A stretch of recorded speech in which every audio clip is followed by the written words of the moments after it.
2026 ஆணவ கொலையா? இன்னும் ஜாதி பெயர்ல உயிர்கள் பறிபோகிறதா? மயிலாடுதுறை மாவட்டத்துல ஒரு பொண்ணு ஒரு பையனும் குடிசையில தூக்குல தொங்கி நிலையில சடலமா இருந்திருக்காங்க. வாங்க என்ன நடந்ததுன்னு பார்க்கலாம்.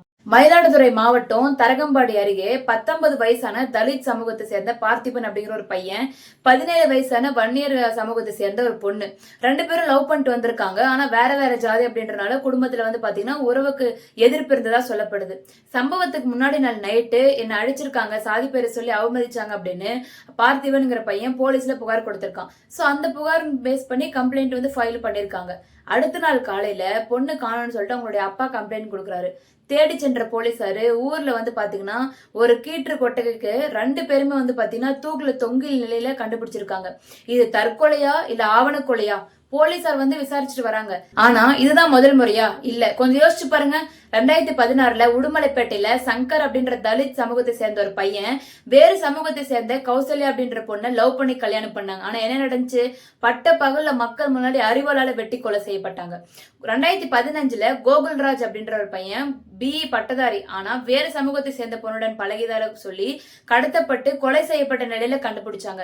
2013 பெரும் கலவரத்தை தூண்டின இளவரசன் அப்படின்ற ஒரு பையன் வேறு சமூகத்தை சேர்ந்த திவ்யா அப்படின்ற பொண்ணை கல்யாணம் பண்ணதுனால தருமபுரியில ரயில் தண்டவாளம் அருகே உயிரிழந்த நிலையில் கண்டுபிடிக்கப்பட்டார். சோ இப்படி எத்தனை பெயர்கள், எத்தனை குடும்பங்கள், எத்தனை கனவுகள் ஜாதி அப்படிங்கிற பெயர்ல மண்ணுக்குள் புதைக்கப்பட்டிருக்கிறது தெரியுமா? ஒரு விஷயம் மட்டும் ஞாபகம் வச்சுக்கோங்க, ஜாதி மனிதனால் உருவாக்கப்பட்டது, உயிர் கடவுள் கொடுத்தது. கௌரவங்கிற பெயர்ல ஒரு உயிரை பறிப்பது எந்த குடும்பத்திற்கும் பெருமை கிடையாது. அது ஆயுள் முழுக்க அழியாத அவமானம். 2026 இப்படிப்பட்ட சம்பவங்கள் நடந்துட்டே இருந்தா நம்ம வளர்ந்த சமூகத்துல இல்ல, மாற மறுக்கிற சமூகத்துல இருக்கிறோங்கிறது தான் உண்மை. இனிமேலாவது எந்த இளம் உயரும் ஜாதி மதம் குடும்ப கௌரவங்கிற பெயரை பலியாக கூடாது. ஒரு கேள்வி கேக்குறேங்க, உங்க குழந்தையினுடைய உயிர் முக்கியமா இல்ல உங்க ஜாதியினுடைய பெருமை முக்கியமா? ஒரு உயிரை பறித்த பிறகு உங்க யாரும் ஜெயிக்கல, தோற்றது அந்த குடும்பமும் இந்த சமூகம் தான்.